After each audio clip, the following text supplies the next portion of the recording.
अस्सलाम वालेकुम। यासीन आपके साथ हाजिर है इस मॉर्निंग ब्रीफिंग में। डेली बेसिस पे आपसे तकरीबन मुलाकात होती है और जो भी इम्पोर्टेंट ख़बरें होती हैं बाज़ारों के हवाले से, जिसके बेसिस पे बाज़ारों में उतार चढ़ाव आता है, वो आपके साथ शेयर किए जाते हैं। आज इस हफ्ते का और इस महीने का दूसरा दिन शुरू हो गया है। 2 मई आज डेट है। और जो इम्पोर्टेंट आर्टिकल्स हैं, जो इम्पोर्टेंट ख़बरें हैं, वो आज की तारीख में ये हैं कि आज 2 जो मई शुरू हुआ है। ज़ाहिर है कल हमारे पास सारी तकरीबन 80-90% पूरी दुनिया की बाज़ारें बंद थी 1 मई लेबर डे हॉलिडे के हवाले से। और जैसा कि हमेशा आपसे ये जिक्र रहता है कि जब किसी हॉलिडे के बाद मार्केटें ओपन होती हैं तो उसमें वॉल्यूम भरपूर देखा जाता है।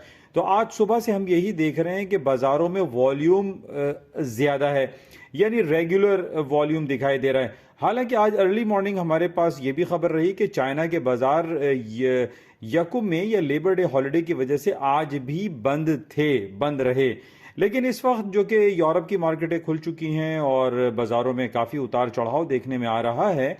और इसकी वजह सबसे ज़्यादा जो अहम है वो है कल बरोज़ बुध, यानी 3 मई को अमेरिका का सेंट्रल बैंक अपने इंटरेस्ट रेट का ऐलान करेगा। और इस ऐलान का इंतज़ार पूरी दुनिया कर रही होती है और इसी हवाले से मुख्तलिफ हमारे पास खबरें आती रहती हैं कि जो तज्ज़िया कार, जो तबसरा निगार हैं, वो अपनी अपनी बातें बयान करते रहते हैं।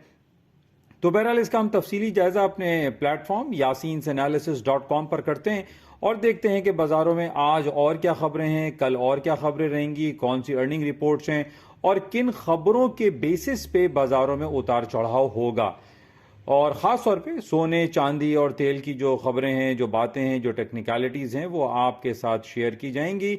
yasinanalysis.com पर आपके लेफ्ट हैंड साइड पर एक छोटा सा बेल आइकन बना हुआ आता है, इसको आप प्रेस करें तो आप पहुंच जाएंगे yasinanalysis.com की दुनिया में। तो आपसे मेरी गुजारिश है कि इस प्लेटफॉर्म को ज्वाइन करें और इस यूट्यूब चैनल को लाइक करें, शेयर करें और सब्सक्राइब करें, ताकि आपको डेली बेसिस पे जो भी इंपॉर्टेंट आर्टिकल्स हैं, खबरें हैं, जो कि मार्केट के मूव की वजह बनते हैं, वो आपके साथ शेयर किए जाएं और आपको मौसूल होते रहें। Thank you. खुदा हाफिज़।